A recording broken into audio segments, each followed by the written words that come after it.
All right. All right. Oh my gosh. Oh my Here God. We're here. We're live, folks. we are. Yep. Quinn, thank you so much for joining us. Yeah, by the no way. problem. It's going to be awesome. If you're in the chat, say hello. Tell Quinn how much you love him. Hello, chat. How's everybody? How's it going?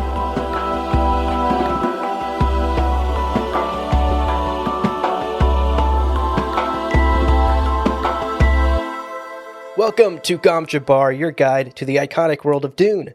We'll be exploring the themes, philosophies, and characters found in the sandy depths of this vast universe, from Frank Herbert's groundbreaking novels to the adaptations on film and TV. My name's Abu. My name is Leo. And folks, I'm Quinn. yes, we're joined by Quinn. Woo! Again. Quinn, we've seen so much of you this week, and frankly, it's not enough. On today's bonus live episode, Leo, Quinn, and I are going to be answering your Dune Prophecy questions, specifically about Dune Prophecy Episode 1, which is the one that's out right now. And we have a couple of questions we've already selected that we scoured the internet for that we're going to try and touch on. But of course, we're going to be interacting with the live chat here on YouTube. So if you have questions or thoughts, make sure you drop them in the chat so that we can call them out and address them.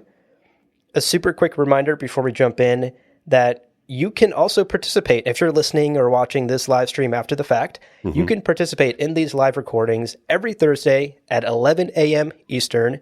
Sorry to our West Coast folks. I know that's a early morning. Hope you're a morning person. We'll be live on the Lord Party YouTube channel. And if you're wondering where all of that stuff is, don't worry. Check the description below. Links will be there for you. Indeed, they will. All right. Let's talk about prophecy. Let's do it. Dune Prophecy.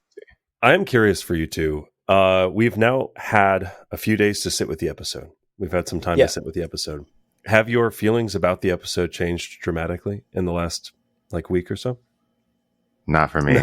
I feel like I basically feel the same way, where I thought it was like a decent start, but like it could go either way. I mean, this could either be like a really entertaining show that satisfies like both audiences. You know, it grabs like the normal people that don't really know about Dune, and it grabs like the Dune fans, and it grabs the people that are kind of in between, and it does enough things to satisfy all of them to the point where it's a successful show and it's viewed as good.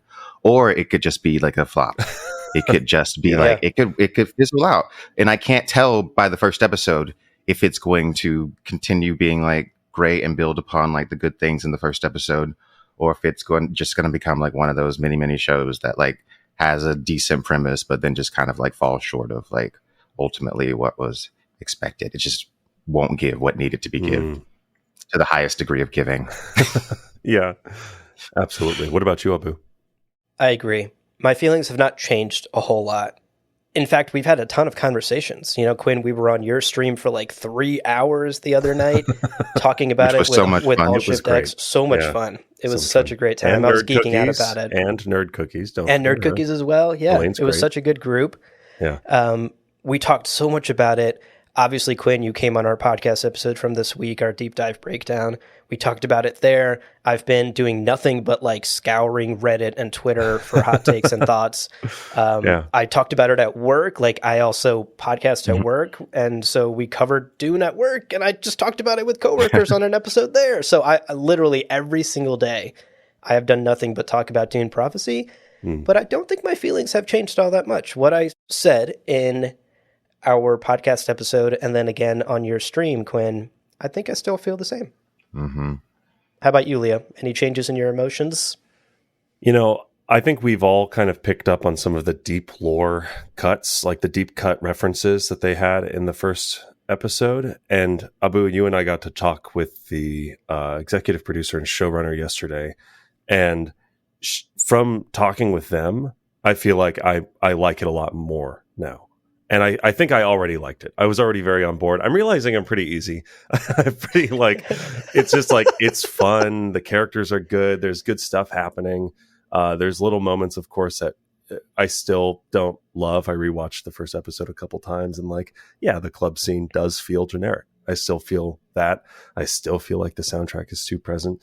But it feels less like, especially after our conversation yesterday, it feels less like they just opened the book and like grabbed random words and then tried to like slap those into a generic script. And it feels more like they are creating this thing as fans of Dune and doing their best. And that can hit or miss. To your point, Quinn, we don't know what the satisfyingness of the 6-episode arc is.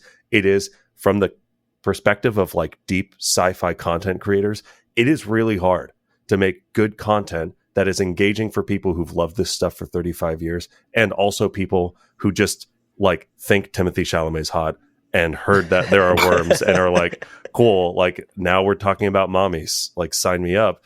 That's a very different type of To be clear, that's also me. It's also me. I fall in both categories, right? Yeah. You know, I could tell from the first episode that they cared about what they were making. Certainly. So I feel like that says a lot because, you know, a lot of stuff gets made today and to varying degrees of caring. And I feel like this isn't something that's made haphazardly. It doesn't feel like it's something that was just like slapped together and they're saying just like put the Dune name on this and we'll make a bunch of money. It does seem like it's people that care about what they're creating. So that's why I have optimism for this show. Yeah, definitely. Okay, we have a great question from Philip in the chat that I want to throw up on screen here because I think it opens up an interesting conversation. Whoops, wrong question. Let me the other one. I'll get to you next, Tomas. Philip says, should we expect an action-packed climax towards the end of season 1? I haven't read Sisterhood of Dune, so I have no idea what happens. And again, he's referencing Sisterhood of Dune, the Brian Herbert and Kevin J. Anderson prequel novel that this show is very loosely based on.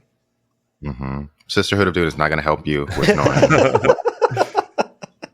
As for like a climactic scene, it seems like it from the trailer. There's going to be some kind of climactic thing that's happening. I mean, I saw the little. I want to know what Valia's doing, like when she's slicing throats. You know, she's like slicing the guy's throats. Like that looks cool, and it looks like Desmond is building soldiers, and they're gathering up for some conflict, just based on the trailer. So I don't know. It seems like probably. Yeah, that's also been a conversation I've been having all week of people going, should I read Sisterhood of Dune? Is that going to help? And luckily, no, you don't have to. Because like that first 30-year forward thing basically leaves a lot of it behind. I am seeing for sure some like common threads between the book and this, and maybe we can use those. But even Sisterhood of Dune doesn't have a climactic ending. It's sort of a midway point in the school's trilogy. So what do we think is going to happen at the end of the, like, what do we think if there is a climax, like a big climax, predictively? We don't know any better than other folks. What do we think is going to happen at the end? I think what we're seeing play out over these 6 episodes is a Valia versus Desmond story. Mm-hmm. Mm-hmm. And that to me is especially clear because, again, Leo, you and I interviewed the showrunner yesterday, and Alison Schapker, the showrunner, she very much was like, our through line, our sort of core mission with this first season of the show was to tell Valia Harkonnen's story. And so I think we're going to see Desmond be sort of our antagonist, our sort of foil character, and Valia and Desmond are going to butt heads. And then I suspect Desmond is going to die by the end of the season. Are we going to get some action-packed, like Marvel Act 3 CGI heavy fight scene? I don't think so. On your left, Valia, subtle. And then Tula comes through a portal. Exactly, right, right. I don't think that's going to happen, but I suspect we're going to get a lot of politicking and a lot of backstabbing, and my prediction, having not seen any future episodes, is that Desmond will die by the end of this season. This is the Valia versus Desmond arc. I think they'll, I don't know about a battle climax, but I think there'll at least be like 1 or 2 like militaristic style like battle sequences, because they're like talking about the Fremen and you know, the Ricci soldiers and the Emperor's problems on Arrakis. So there's going to be some action, but yeah, like you said, it's not going to be the focus. It's not going to be like it's not going to be the big moment that everything is leading up to. Right. You know? Yeah. And as far as the books go, we talked about this on your stream, Quinn. You don't really have to read Sisterhood to understand this show. No. Like, as far as like, quote unquote, what homework do I have to do before I watch Dune Prophecy? Just watch the Villeneuve films and read Dune by Frank Herbert, Absolutely. I think. Yeah. Yeah. And, you know, if you really want to go deep, like read all 6 of Frank's books, because they Heretics and Chapter House really get into the inner workings of the Sisterhood, and Prophecy is very focused on the inner workings of the Sisterhood. Yeah. I feel like with this show that they didn't want you to have to read the Brian Herbert stuff. That's why I feel like, I mean, it's in there, but they're kind of divorcing themselves from it in a way. Yeah. So that's interesting. Yeah, definitely. They want people that just watch the movies to be able to go into this and know exactly what's going on. Well, maybe not exactly, but to be able to understand it. Yeah, Right. Absolutely. I agree too. I don't think there's going to be some giant battle like climax. It's funny though, because Quinn, you're right. There's that sequence in the trailer of Valia like slitting throats as she just like walks through, and it's like, God damn! Like she actually gets into some action, and that'll be very interesting. Maybe we'll see the inception of weirding combat. Maybe we're going to see some like cool Bene Gesserit, battle prowess. There's also that scene, that flickering scene in the trailer of, I think it's Kieran and maybe Inez doing some like back-to-back sword fighting against some people, like maybe it's that there's probably going to be some good action set pieces coming up, but it does kind of feel like, if there is, we've talked a lot about like whether Desmond's powers are psychic or technologically based. I feel like if this series is telling the story of Valia versus Desmond, the final climactic scene is going to be Valia disarming whatever Desmond is and does, and winning outright, or winning but at what cost, and then being on the wrong side of history or something like that. But it does feel like Desmond's going to die, and his death is going to be driven by some maybe deeper reveal about him and her mastery of the situation and Bene Gesserit supremacy. Because 10,000 years later, guess who's around? Oh, the Bene Gesserit. Guess who's not around? Whoever the fuck Desmond Hart is. Right, exactly. Okay, shall we talk about Larian Jihad? This was a through line I saw many times online, and I wanted to throw up this question from the Twitter account, The Siege of Sci-Fi. Mm-hmm. They asked, what are the precise differences between Frank Herbert and Brian Herbert's Butlerian Jihad? And I saw this pop up quite a bit online, because I think people who have maybe only ever read the Frank books or only ever watched the Villeneuve movies are coming into Prophecy a little confused, especially by that flashback prologue scene where we saw robots fighting. Yeah, one of the first shots of the show. So which one of y'all wants to try and tackle this sort of Dune lore 101 question here for folks who might be wondering? I don't know. Precise is a weird word, because in the Frank Herbert, I guess, Dune books, it's not really something that you see unfold. It's only something that's referenced as like this historical event, like a long time ago. And it wasn't like necessarily like a machine uprising, like you think Terminator, like the machines got really intelligent and thought like, oh, we could do better than mankind. And so like we're now enslaved by the machines, or like a Matrix situation.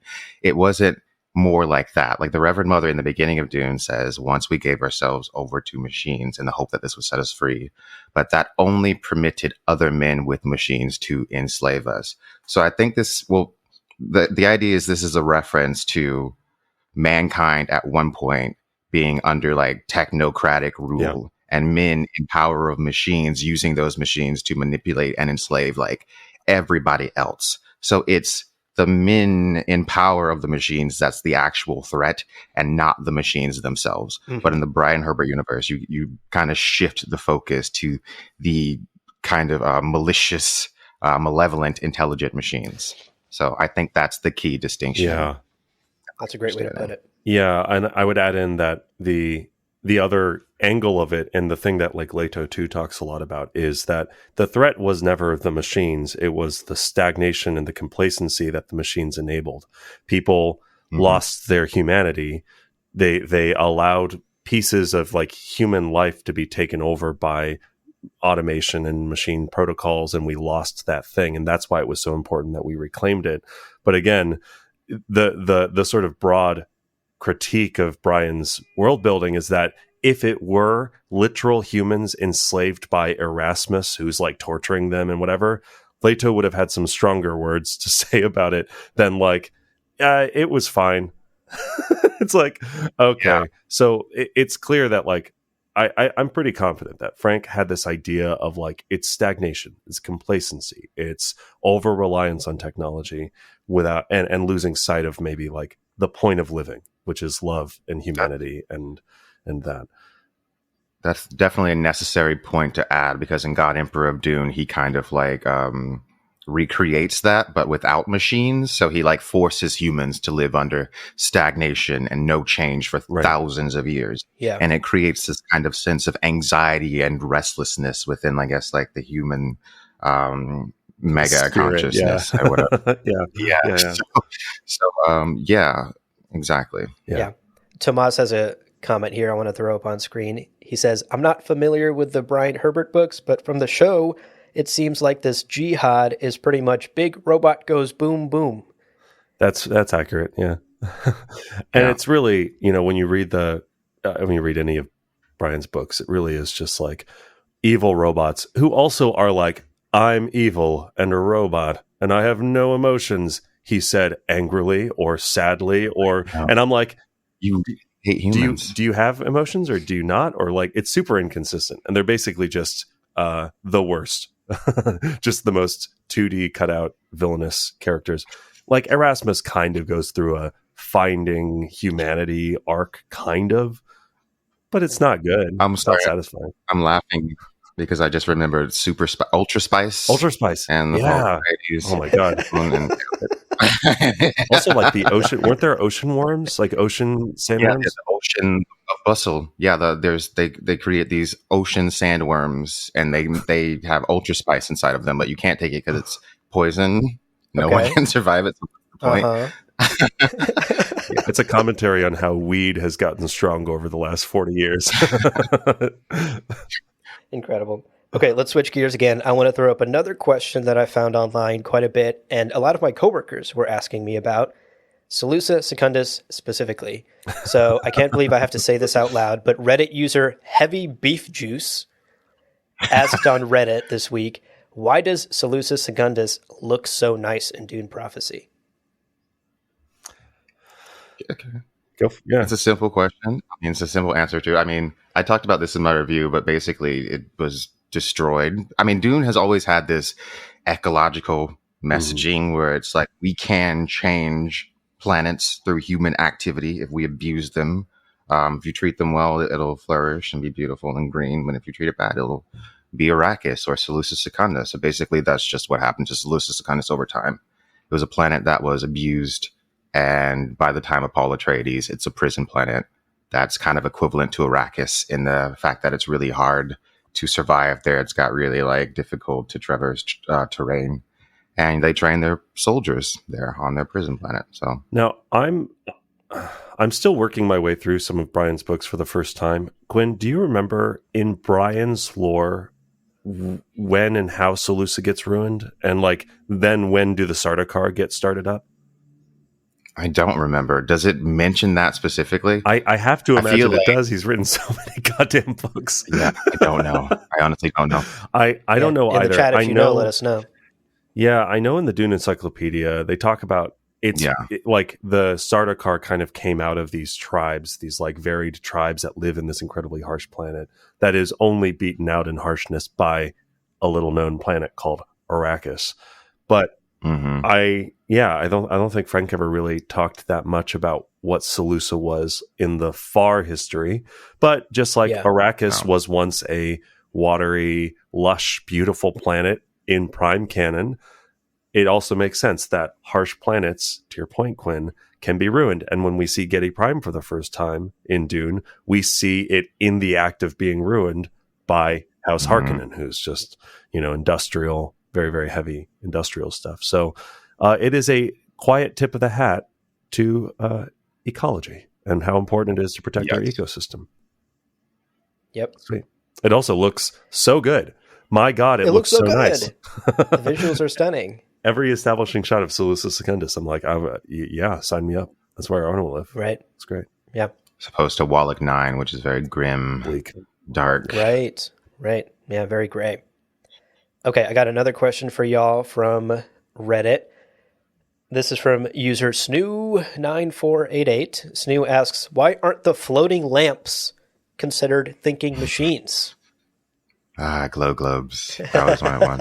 I don't know. I mean, why isn't a lot of stuff considered thinking machines? Yeah. Frank Herbert is pretty vague on describing how technology works. and that because it's not the point. You Yeah. know what I mean? So, I mean, it is what it is. I don't know. We don't know how it works, so I can't really I don't have a definitive definition as to why isn't it considered a thinking machine. I don't know. I'll say for fans of anybody who wants to go find the PDF of the Dune Encyclopedia, they have this very contrived and complicated paragraph that explains how glow globes can be programmed to follow you around, but they're using rudimentary on off switches and light sensors and simple mechanics. So there's no computer, there's no onboard, you're not going, hey Siri, turn on the glow globe at 10 a.m. There's no command like that. It's just rudimentary electronics. I think in Frank's universe, to your point, Quinn, it's not really the point what is and is not a machine. What is more important is if it's wresting away human agency. Yes. And lamps are not how dare you take the job of that fire holder. So generally it's fine in Frank's universe. Brian's universe is more the one, and it's a totally reasonable question, because you have this RoboGecko in episode 1. Everyone freaks out and goes, oh my god. Meanwhile, there's flying cars and floating lamps and shit. It's I had Transformers as a kid. They didn't transform on their own. I had to move pieces around, but that doesn't seem that deadly, but everyone freaked out about it. Are you counting Furby as a transformer? About the robot gecko too, isn't it don't counterfeit the human mind, and thou shalt not make a machine in the likeness of a human mind? How is the robot gecko in the likeness of a human mind? I don't know. I think it's just a robot gecko. It seems like the kind of thing's got too many moving parts, and they're ew, moving parts. Gross.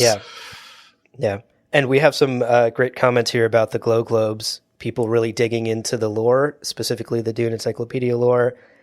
S.A. Spinks says, aren't they living organisms that create the glow within? Yeah, according to the Dune Encyclopedia, the glow globes are lit by microorganisms. I didn't even know that. That's bioluminescent microorganisms from ECAS. Yeah, so they're biological in nature, so thus they wouldn't be considered a thinking machine that has a mind of its own. Ben also goes into greater detail. He says, I believe the glow is from the organisms, but they move and tracking it's suspensor tech that tracks and moves around. So local Bluetooth is maybe fine. Bluetooth is kosher for Butlerians, but as soon as you get into the second you try to airdrop, they're like, no. Yeah, the floating thing is a good point. We didn't mention that. They're Holtzman suspensor fields. So that's just it's just kind of par for the course, understood mechanics. So yeah, for sure. I like the Redulian crystals that later it's he's just thinking, and it's writing it. That's so cool. I was I want that. Oh, what's it called? Dictatel. Yeah. Good call. Yeah. I keep looking at, I was looking at, I've kept pausing the first episode of Prophecy and looking at the set dressing and wondering what the little bits and baubles are on all of the shelves. I'm sure they don't have time to get into movies. You have a whole prop department who their entire job is populating the world with little pieces. TV shows have that as well, but the pace is so much faster. I'm some of it though has got to be rooted in lore. It'd be fun to talk to whoever made all of the set dressings and props for Prophecy. Yeah.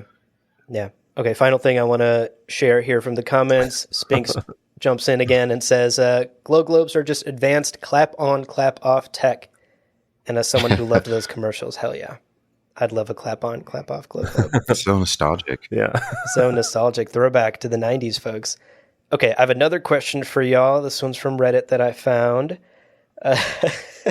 This is from Reddit user Bakugo's gay friend, which, Leo, you had commented before the stream. Isn't that just Deku?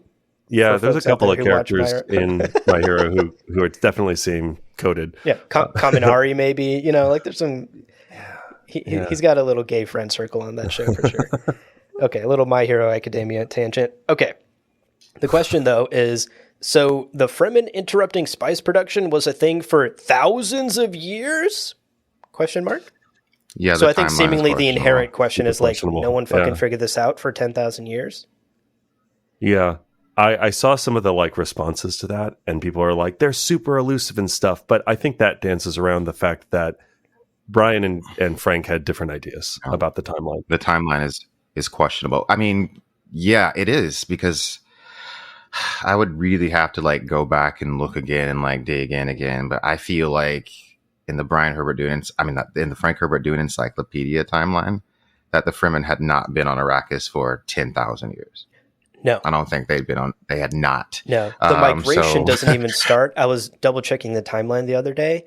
The Zensuni migration, the Zensuni people who are the precursors to the Fremen, that didn't even begin until like, I think maybe 1,500 years afterward this show takes place. That's what I thought. Yeah. That's what I thought, because it's way off. Like, so I don't know. This is what they're going with, though. So I don't know what to say. It's because, I mean, it's not their fault that Brian Herbert confused the timeline so much. Yeah. And made it like this. Yeah. So the answer is yes. The Fremen have been interrupting spice on the same planet in the same way for thousands of years, and the Imperium can't figure it out. Not to mention, there are like multiple moments where people, you have thumpers and footage of the sandworm attacking revealed in the first episode to the Emperor. And I'm like, I mean, the sandworms are kind of legendary. Some people don't even believe they exist in like Dune canon. Some like the idea of thumpers and Fremen actually existing and working with the another thing that's like completely like almost mythological in Frank's books. Desert power. Even in the Villeneuve movies, it's like, oh, the mysterious Fremen and their desert power, and what do they do? I mean, we have footage of it from 10,000 years ago, so it's definitely a little confusing, and probably just a byproduct of the fact that because also in Brian's books he calls them the Freemen, like you're gonna drop a letter and smush them together over, Tulaxa. Yeah, right. Changes the like a lot precursor to Tleilaxu, or just like the Tlulaxa or whatever. Yeah, so shifting some need to change that there. Yeah. Okay, we have some. We have another great question in the chat here from. Let me throw it up here from Tomas. Tomas says, "How do you guys feel about the possibility of Desmond using magic to burn people at the end? Is it a real possibility? If so, is there a satisfactory way to make this fit in the Dune universe?" As far as like someone burning somebody alive with their mind, we've never seen anything like that before. Yeah. I've seen attempts, because this is very established in Brian's books, of like the sorceresses of Rosic who can do all sorts of stuff like that. Like they can fly and they can shoot psychic blasts. I've seen attempts to explain that with biology, that they are like gathering. They've learned how to gather static electricity and then discharge it in a big thing. And it's like, okay, I guess. But that's like a really midichlorians answer to a thing that we all just were fine with being magic. Yeah.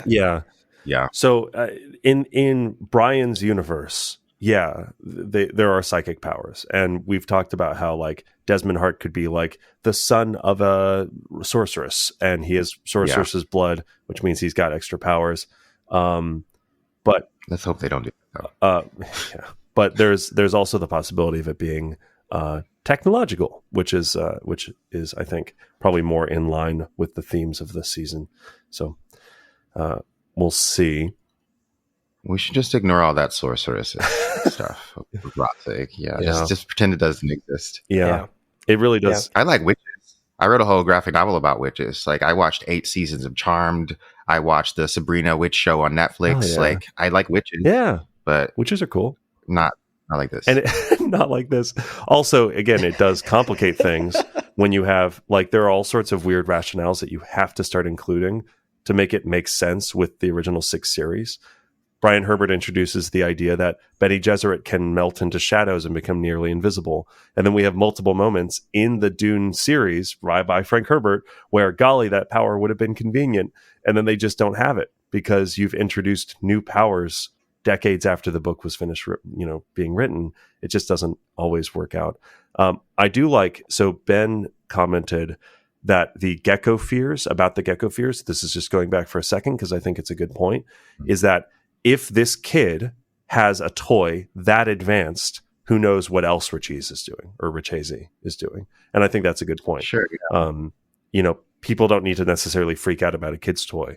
But if a kid's toy is representative of the sorts of things they've got around, then for sure you're like, oh, let's take a step back and actually be really pissed off about this.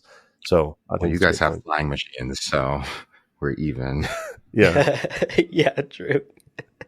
Ben also has a great point here about Desmond's powers, which I think, Quinn, is in line with your theory. Desmond could just be a Gola or Tleilaxu / Ixian creation, which would then explain his powers. That would be one way to make it work in the Dune universe.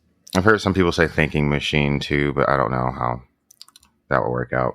Oh, yeah. I see, like part robot or something.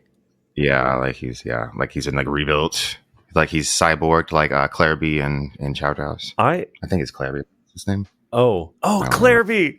Clairby, the fucking bus driver. Wow, a deep cut. My favorite character. Oh, that's great. Oh, I can't wait to talk about Clairby. Clairby's such a fun character.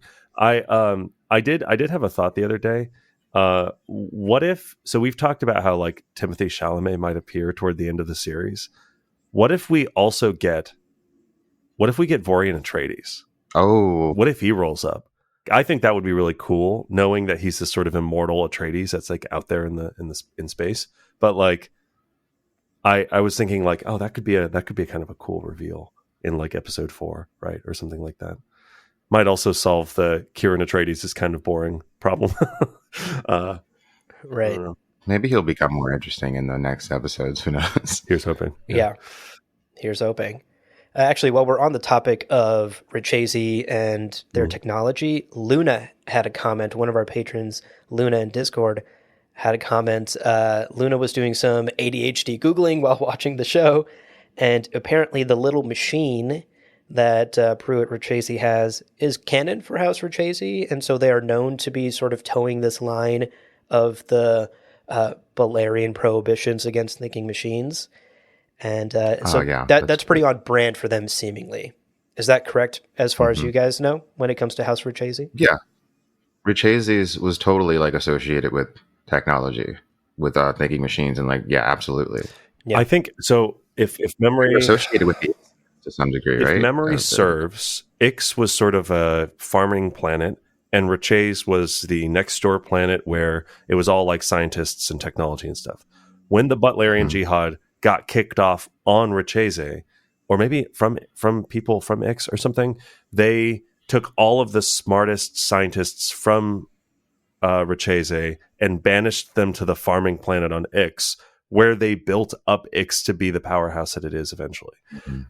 Looking it up in the Dune Encyclopedia, Aurelius Venport is actually a descendant of Richesian people, which is kind of interesting. He's the founder of the Spacing Guild. So another kind of interesting connection to House Richese, because every time I see House Richese, I always think of Brian's stuff, because Brian has so much about House Richese. But at the end of the day, Richese is a part of the Dune Encyclopedia and Frank's lore as well. Yes. It just kind of got left a little bit in the annals of history once Ix was established as the place where all of those smart people were banished. But I haven't seen any mention yet of the gecko. I'm only about halfway through the encyclopedia's mentions of House Richese. Richese, as V4 Vertigo pointed out. Yeah, Richese, with a nice marinara sauce. I haven't. Actually, while we're on the topic of Richese, Ben had another observation here. Do you guys think that House Richese are the ones who stole the spice on Arrakis that Desmond Hart survived the attack from? Is there a bigger plot afoot? I think maybe, or maybe that could I don't know. Make sense. See it. That's like plans within if plans. They want to manipulate the Emperor. Well, the Bene Gesserit noticed that he was asking for a wing in the Emperor's palace because he wanted to kind of insist more power over the Lanzarat from Seleucus Secundus. So there's definitely a plot, and so that seems like it would follow that. He had something to do with this thing, so he can kind of force the Emperor's hand a little bit, like, look how bad your problems on Arrakis are getting. You need my help. Come on, let's do this marriage. And let me live in your castle. Yeah. Come on, just let me live in your Wasn't it? castle for a minute. Yeah. I would love for there to be a greater plot afoot. You know, I think that's very Dune, plans within plans within plans. And I feel like Desmond is clearly not completely a lunatic. Like if he says there is an insurgency, a rising insurgency within the Imperium and the Emperor needs to watch out. Yes, like primarily I think he's talking Bene Gesserit because he has a vendetta against them. But I would hope that there is an insurgency of some sort, right? Like the great houses should just be like sitting on their hands doing nothing. That did strike me as true when he said that, because I watched that scene several times and I was thinking, like, should the Emperor trust Desmond when he's saying this, or is he just trying to make him more paranoid? And I think that Desmond was speaking to some degree of truth. And I would like to see more involvement with the Landsrad, because the Villeneuve movie, like, kind of, there's, you don't really see him at all, really. So I would like to see the Landsrad more. So that'd be cool. That would be cool. They're pixels in the sky, and you go, those are great houses from the Landsrad, and you're like, can we zoom in on them? No, no. Just trust us. Yeah. There's really big, impressive ships out there. Right. I would love to see I agree. I would love to see like a meeting of the Landsrad, sort of like Star Wars Episode 3, right? Like Padme Amidala in the big Senate meeting. Like that sort of politicking would be, I think, really fun to see because it's core to the Dune universe. That's true. Make everybody look really cool and unique, because they're all in like different worlds and they should all have their different vibes. They all look the same. I'm going to be mad. Yeah. Philip, I just wanted to, this is a bit of a side tangent. Philip in the chat says, Leo, I love when you do the fade Elvis voice. Please never stop doing it. Can you treat us, Leo? Yeah, as he famously says toward the end of the part 2, he goes, "Yeah, you fought well, Atreides."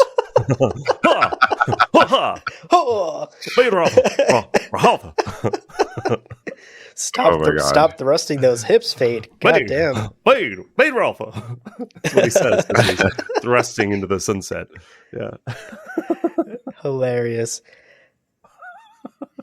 We have a comment from Spinks here as well. Spinks says, I just want to see the whales that have whale fur. Hey, Spinks, and this is actually for Spinks right now. Spinks, type in chat.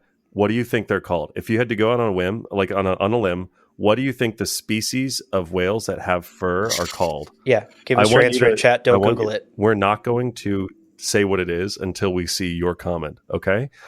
I think I know. And I want you to remember that this is in a book written by Brian Herbert. Yeah, we're talking about like in the books what it's called. In the books, what it's called. Yeah. Oh, okay. Also, Ben responded to Spinks here. Ben says, we will see them in the next episode or two. There's a season teaser after the first episode on Max that has a shot of a very large and furry whale-shaped tail. Okay. That's fun. Spinks. All right, Spinks, we are awaiting your answer with bated breath. In the meantime, we have I think we have another question here. This one is from Uncomfortable Crocs, which is exactly how I think of Crocs. Do you think the Gom Jabbar is going to be related to the burning tech / power thingy? I think people are saying this because it looks visually similar. The vision of the hand burning to like what Paul Atreides sees in the David Lynch movie and what Paul Atreides sees in the Villeneuve movie. They always show the hand burning. But in the Villeneuve movie, she says pain by nerve induction, which there's nothing being harmed. He's not actually being burned. It's just stimulating the nerves and just making pain. Yeah. So, and there's no visual after effect of it. So while I think they're connected in like imagery, I think the reality of the lore tech, it's unrelated, probably. Yeah, I agree. Although I do like now that we know that those two kind of spire-like towers at the Bene Gesserit school on Wallach 9, now that we know that that's the school at Wallach 9, I'm like, they do look like two Gom Jabbar needles, which is very cool. And I'm going to take as us being in the show twice every time we see that building. All right, Ben's got an interesting theory here about Raquela's visions from the start of episode 1. This is a bit long, so bear with me here. Ben says, I didn't really notice this in the first watch, but after a second watch, I think that Mother Raquela's vision is about a tyrant bringing about a reckoning. Raquela's vision is about a tyrant bringing about a reckoning, is directly about Mother Valia. He continues, They say Valia says she wants blind obedience and is taking pieces off the board willy-nilly, and then she sees the literal burning truth.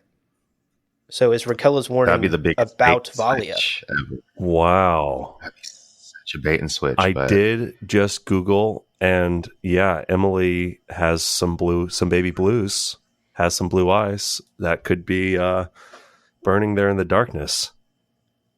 Okay, Spinks, you've commented. I'll just tell you, they're called fur whales. So the whales with fur, they're called fur whales.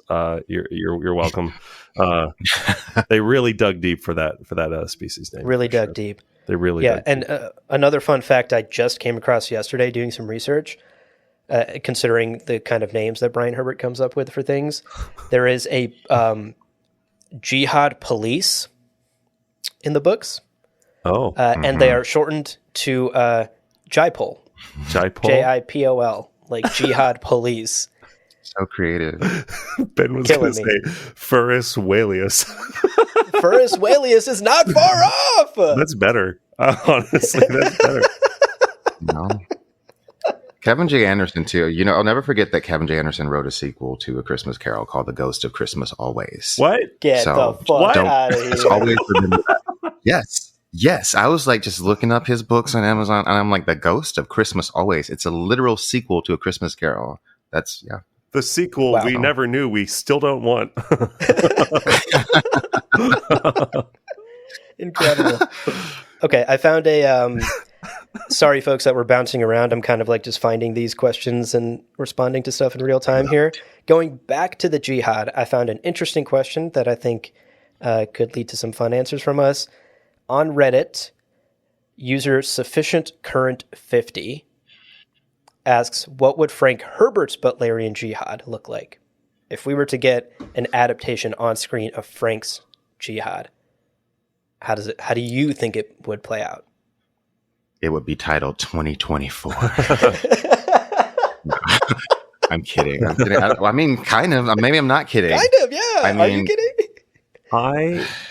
I want to say that I think it would happen in courts, and I would think it would happen in the Landsrad, and I would think it would happen as a battle of the minds where people are arguing, we need to get rid of this, look at this, this, and this, and maybe there's like sentient artificial intelligence presence there going, we deserve to live too. Maybe there's some of that agency, but I really think it would be humanity deciding we need to purge for X, Y, and Z reason, and then there maybe is a fanatical like sweeping of, and then there are planets and systems that would say, no, I refuse. I know that the great houses have decided we are not the great houses. You're not going to put us back in the barbarian eras. And then you'd have war. And that would be maybe the battle and the bodies and the blood and all that stuff.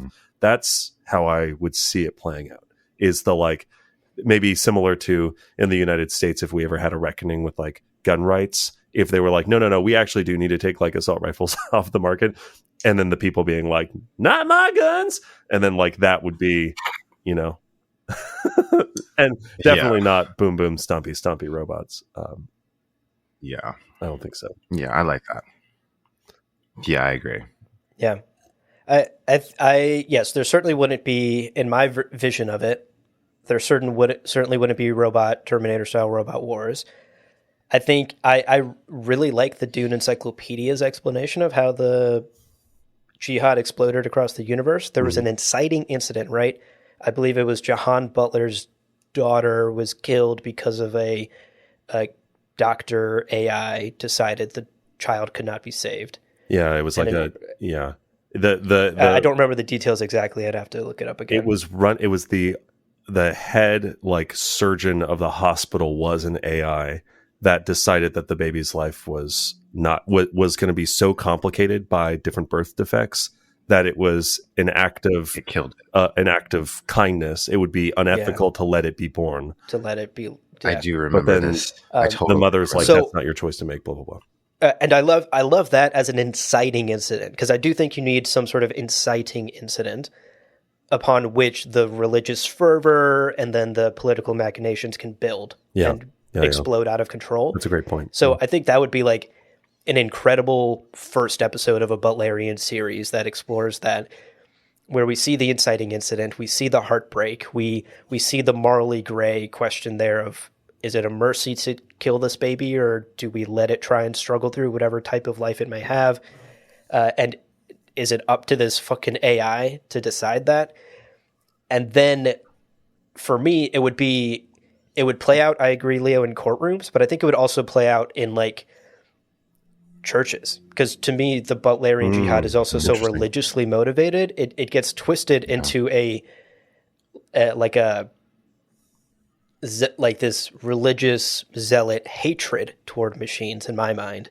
And it becomes like, we cannot give our hearts, minds, and souls, the human soul, over to an AI. This AI decided that the soul of this baby shouldn't have lived.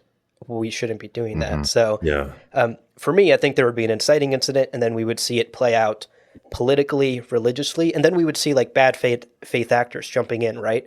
People who would benefit from the jihad exploding out. They get in there and they're stoking the flames, baby, you know? Like, yeah, fuck the robots. Woo! The foam fingers. But I think to make it actually complex, to your point, Leo, we would need people on the other side, the House Richeses of the world, being like, how are we as humanity going to survive without Google Maps? I can't get to the post office without Google Maps. You're telling me I can't use it anymore. And so there is this question of like, where is the line of technology? You're being too zealous about this. Technology does good. It also does bad. How do we decide when enough is enough when it comes to tech? Some really great and very like poignant, modern, like contemporary day questions rise up out of that. And I think that is so much more interesting than they enslaved us. So of course we got to pew pew them with our laser guns.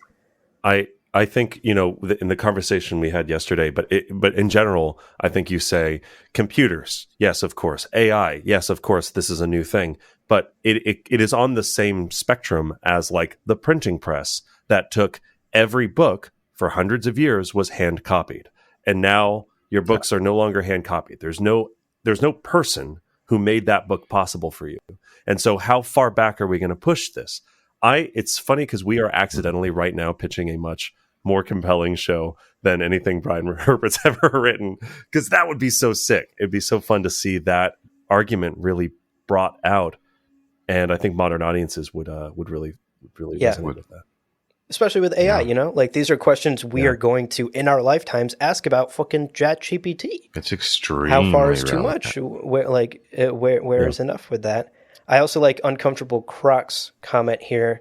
The next jihad must be against nightclub scenes in science fiction. Hear, hear.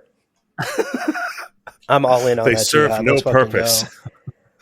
Or they should at least generic-looking nightclub scenes in science fiction. Because if you're going to give me another I'm like, yeah, hell yeah, give me that nightclub. But you're right, like generic ones, for sure. I get that. Yeah. Okay, we got a bit of a question here from Tomas, who's confused about Sisterhood timeline stuff. Tomas asks, could you folks explain the timeline of Reverend Mothers in the Dune HBO universe? I remember an episode of the podcast you guys explained about Wild Reverend Mothers, but it seems in the series the Mother Superior was the first Reverend Mother in the HBO universe. Did I get this wrong? So kind of clarity on like what's going on with Reverend Mother timeline stuff. Yeah, HBO timeline and Dune Sisterhood timeline. Raquella is the first awoken Reverend Mother, and it was like an assassination attempt that went wrong, and she survived. She survived the poison, metabolizing the poison with her stuff. So yeah, she is the first, and then it's like 200 years, and she's like getting to the end of her ability to just extend her life. Is when Dorothea is the second, and Valya's the third, or Valya's like the 8th or 9th or something like that. No. There's like 12. Anyway, it doesn't matter. A bunch of people get awoken after Dorothea, but Dorothea was the second. Who is her granddaughter in this show and also in Dune Sisterhood. So that also makes sense. Okay. So Leo is the order of ops for Reverend Mothers, then Raquella, first ever to do it, the OG, and then Dorothea, and then Valya. That's Valya's the order of Yeah, Dorothea in Sisterhood, Dorothea immediately then wakens 3 more sisters to like join her side because she's kind of launching an anti-machine campaign against Raquella. And once she awakens, she realizes that the Sisterhood's using computers. So she's like, I need to create a cell of like loyal, awakened Reverend Mothers who understand the world as I do.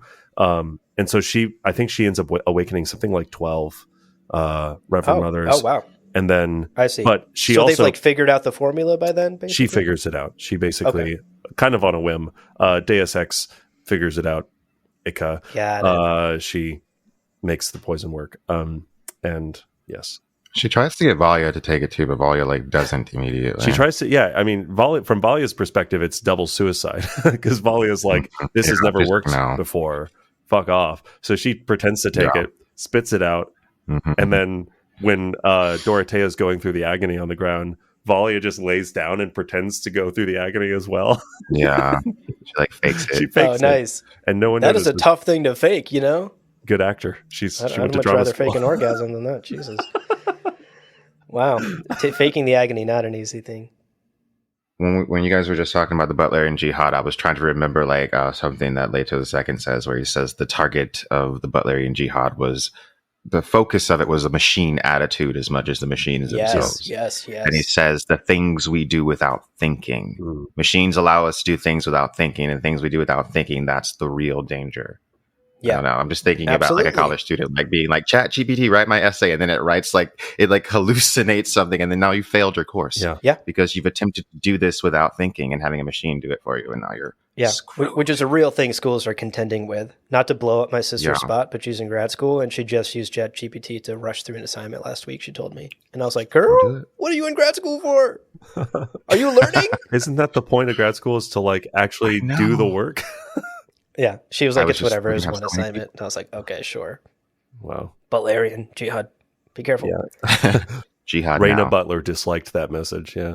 Yeah, for real. Spinks has a fun question for us. What would you choose if you could see any Dune plot or concept realize on screen, either in a movie or a TV series? Everyone knows what my answer is. Oh, what's yours? I mean, you say it. Clareby? I mean, Clareby the movie? No, I want to see God Emperor of Dune. That's right. Like, Quinn, you've been shouting this from the rooftops for years. Yeah, That's true. That's all I want. I also think, because we talked a lot about that during our book club for God Emperor, I think like a God Emperor of Dune miniseries that is fully horror based. It's from Duncan's perspective. And the whole time you are terrified of this giant human face that comes like out of the darkness and comes up with its like silvery hands, and he's like, "Hello, Duncan." Like that scene. Yeah. Like the way he's like slowly turning on the lights, like slowly, slowly, so he doesn't get too creeped out. And then Duncan slowly realizes he's actually surrounded by Leto's body. Like, it'd be so good. It'd be so good. I mean, I honestly kind of want to try and write a spec script for God Emperor of Dune, because that is where I would open the whole fucking movie. Would be Duncan, Idaho, Jason Momoa, walking into a dark room. Shirtless. Yeah, six packs, shirtless. You know what? We're just hanging dong, scene one, naked. Full frontal. Opening frontal. And like I would want this movie to open up specifically on that scene, him walking into a dark room, and then we hear this like godlike rumbling huge voice. Yeah. And we see that conversation play out that we do in the chapter, you know, in a more condensed movie format, as it dawns on Duncan what he is talking to and who he is talking to, right? Don't even reveal that this is an Atreides until like 5 minutes into the scene. Like, and then the lights are coming on, and then the fucking God Emperor's there. That would be such an incredible way to, I think, open a God Emperor of Dune movie. He speaks to Duncan in like Paul's voice. In Paul's voice, right? What? Yeah, it's like insane. So you'd hear Timothée Chalamet's voice coming from the darkness, but it's a little bit off. It's a little wrong. That'd be excellent. A great pick, Quinn. A great pick. God Emperor on screen. What about you? What about you, Leo? What Dune concept or plot? Oh, did you already answer? Oh, no, you answered, Claire. I asked first. What about you? Oh, you asked me first. Okay. Okay, I mainly asked you because I wasn't ready yet. Let's Okay, see. then I'll tell you what mine. Okay, go ahead. I actually very much feel so. Spinks commented random, but I really want to see Holtzman's arc on screen. And I was thinking about Holtzman maybe like 10 minutes ago.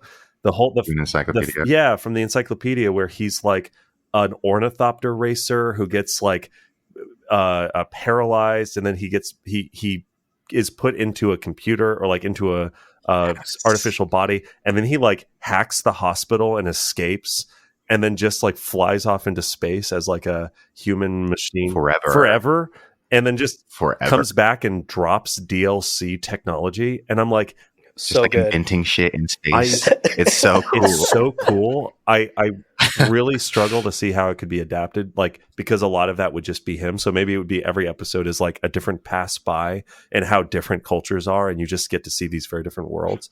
But I think realistically, oh,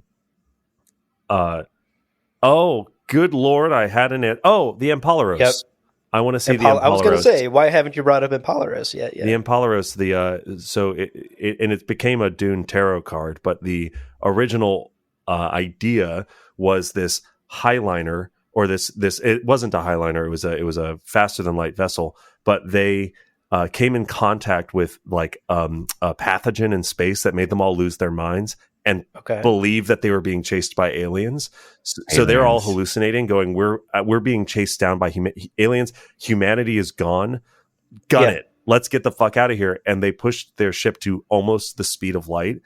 And so then they are forever traveling because there's time dilation. So they're immortal now. And they're just, but I want to see the like Dune, all like, people have got Holtzman shields, they've got like the Dune tech and stuff, but I want to see just a nice little compact, tight, spooky horror story where people are hallucinating. You're not sure if there are aliens or aren't. And then the final scene maybe is them approaching light speed, and like, I don't know how you end that satisfyingly, but like that is a nice tight little plot that I would love to see adapted. It's like in my mind, it's like a combination of Alien Romulus and what's that movie? What's that movie with Cars the time 2? dilation? And which one? Interstellar. Thank you. Yeah, when they're on the planet and like they come back and 12 years have passed, even though it was like an hour. part By the horror, way, I was going to mention part horror from Romulus. Alien, part Interstellar, time dilation, space stuff smashed together. I was going to mention Alien Romulus when we were talking about the robots making decisions, because there's that part in Alien Romulus where that guy hates androids because there was that mining incident and the robot had to decide to kill like a certain amount of people and save like the other people, and he like really hated Andy because of that. Something like that, totally inside the Butler engine. Yeah, for sure. My pick, I'm actually going to steal from Madison Thompson here. I was already thinking of it, so maybe it's not stealing, but I want to highlight Madison's comment. A Norma Semna biopic. I would just love an origin story of the Spacing Guild, Aurelius Venport, Norma Semna. We did an entire episode on this on the podcast, and to this day, of the like 200 plus episodes we've done, it's like a top 3 episode for me because it's so good. It has everything. There's juicy romance, there's betrayal, there's politics, there's business, like there's like Succession style business scheming. You could really flesh that out, the origins of the guild, and Norma Semna and Aurelius Venport in particular as your two sort of anchoring main characters in a biopic style historical look at the Spacing Guild. I would love to see that played out, specifically the encyclopedia version of it. I could also see like Norma as a sort of, like if we've seen Oppenheimer, where it's like him sort of like beginning to theorize the splitting of the atom and like how this could be applied, and like some of those more abstract moments. I could see Norma like realizing that void space is something that can be used, and having this idea that Spice will get her there, and then dropping into void space for the first time. And like, that could be such an incredible moment for sure. That's a good answer. Yeah. Or again, to my earlier joke answer, Clairby road trip show, because Clairby needs to be of the spotlight. Yes, there was a comment here. Who said that? V for Vertigo said Clairby road trip show. Yeah, excellent. Nothing said. Look, Star Wars had so many like kid spin-off shows. Nothing says we can't have a Dune kid spin-off show. Give me that Saturday morning Dune cartoon. Yeah. I love it. Okay, well, we're coming up here on the end of the stream. We want to wrap up shortly, so get your last questions in, folks, in the comments here. I did want to share one of the funniest comments from a patron we got in Discord during the live watch-along that we did for episode 1. Here, let me find it. I have it saved in here somewhere. M. Dot? M. Dot, specifically, one of our patrons observed that Desmond Hart is basically just Timu Duncan, Idaho, right? That's the vibe we're all getting? Yeah. I noticed that. Yeah, that's why I was saying Gola. I was like, yeah, you look like Duncan, so I just think Gola. The wish.com. Like, we've got Duncan, Idaho at home kind of thing. That's right, yeah. Absolutely. We've got Duncan, Idaho at home. So I thought that was really funny. Great job, M. Dot. You get the joke of the week for this episode. Wonderful.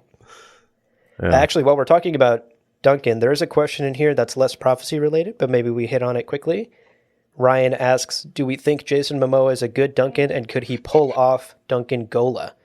Didn't mind him in part 1, but the role does significantly change in future books.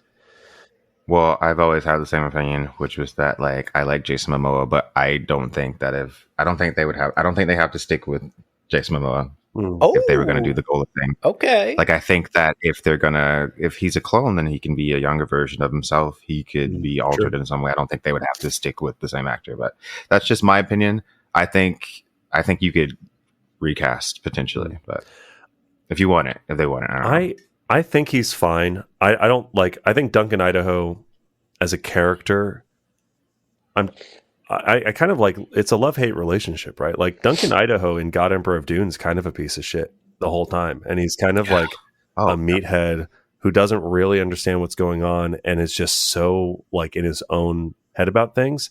So I don't, like, I think as hate would be the most challenging is him as the Zensuni philosopher, him as the sort of intellectual who's kind of carrying these conversations with older Timothée Chalamet. But I think if he can do that, I've only seen Momoa in a few things, and it's always been the sort of like in the Aquaman movies, which have not great scripts and awful direction. He's fine. So I don't know. I think he's fine.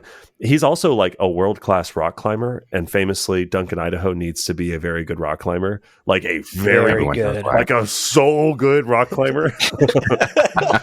Like he's so good. Like, you go to Pornhub.com and you're like, rock climbing. Like, that's Jason Momoa's skill. So the fact that Jason Momoa has that already, and then is this like towering kind of strong looking guy, I think he's got what it takes. I don't know that the Zensuni scenes would be hard, but that's where a good director could get a good performance out of him, I think. Yeah.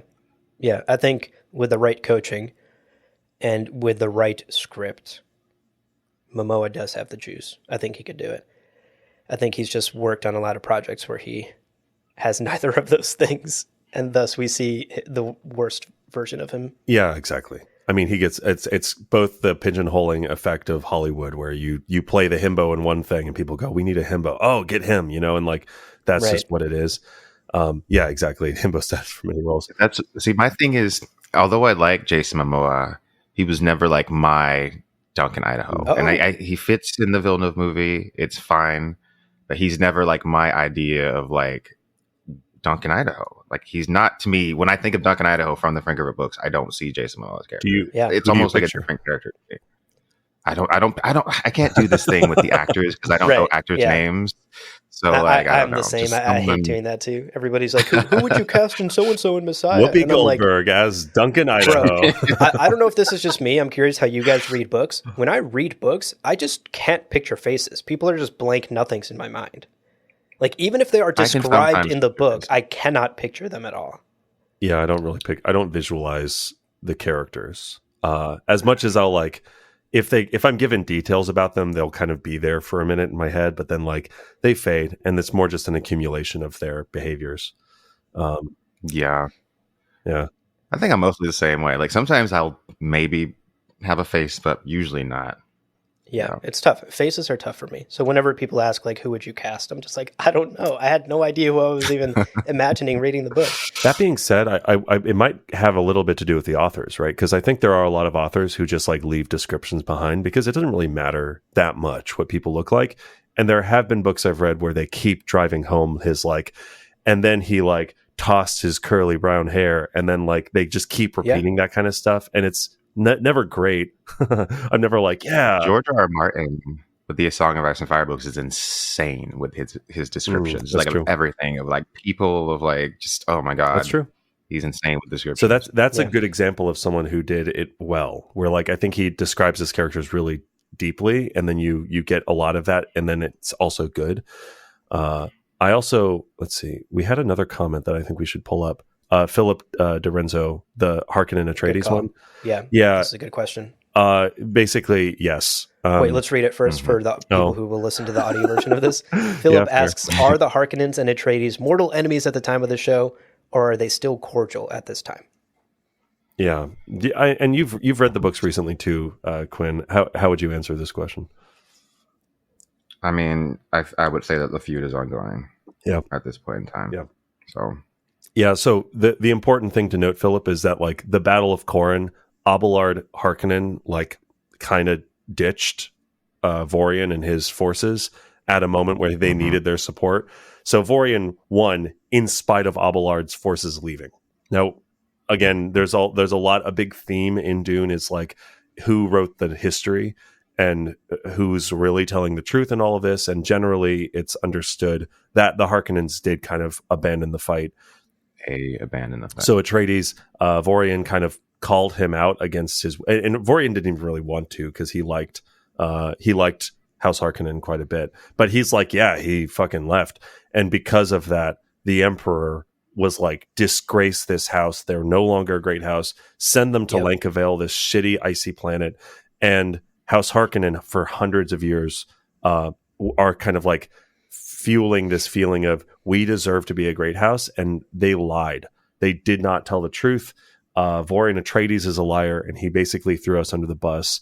So already by the time of Valia Harkonnen, Valia and her in the book and her brother Griffin and Tula, they hate House Atreides. And a big part of Sisterhood of Dune is her being like, we need to recover to where we were before the Atreides fucked us. And then Vorian Atreides shows up and she's like, hold up, I'm going to kill this Atreides. So, we'll see how she reacts to Kieran Atreides, and if she, we'll see kind of how that happens. We have yet to see. We have yet to see an Atreides character meeting a Harkonnen character in Prophecy.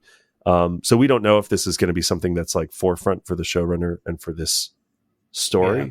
But because there seem to be some differences between like this iteration of Valia versus like the book version. I know it is like she's removed 30 years, but like even in the flashback, there were some things like her relationship to Mother Rakella that are like, I feel like pretty different. Much more loyal to the Sisterhood. In the book, it feels like she's much more Harkonnen first, Sisterhood it's all second, about the Harkonnens. And it's kind of reversed in the show. Good question though, Philip. Okay, I think let's end it there on that question by Philip. Really great stream. Quinn, thank you once again for joining us. Such a pleasure to have you in these conversations and to have you share your immense Dune knowledge with us and our listeners. Thanks for having me on. I could love talking to you guys anytime. Sweet. Yeah. Anytime. Great.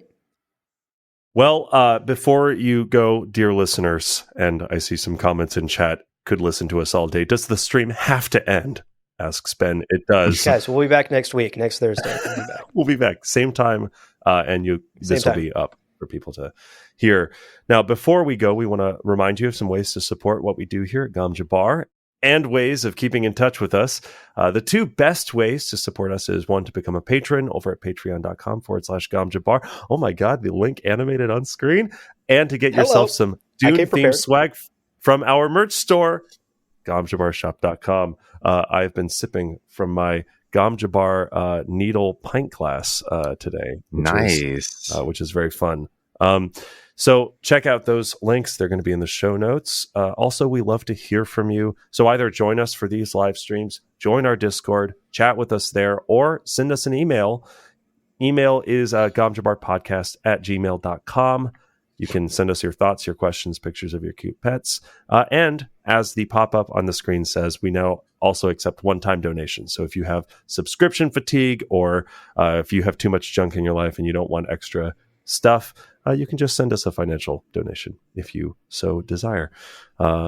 Ben's got a hoodie on the way. Can't wait for it to arrive. Which one did you get? Knife, Chip, and Shatter? Something like that? Oh, I love that design. The Knife, Chip, and Shatter one. As a closing goodbye, Leo, can you do the Fade Rotha voice one more time? The folks are asking. They love it. Well, fine. It's sort of Johnny Bravo also. I say, what hell, Atreides. Can you say the mind of man is holy in Fade Rotha? The mind of man is holy. Fade. Oh gosh. Okay. All right. Thank you so much for hanging out in the live chat, Quinn. Thank you so much for joining us. No problem, guys. We will see you all next week for episode 2 of Dune Prophecy, and more episodes and more coverage and more streams. Until then, bye. Bye, everybody.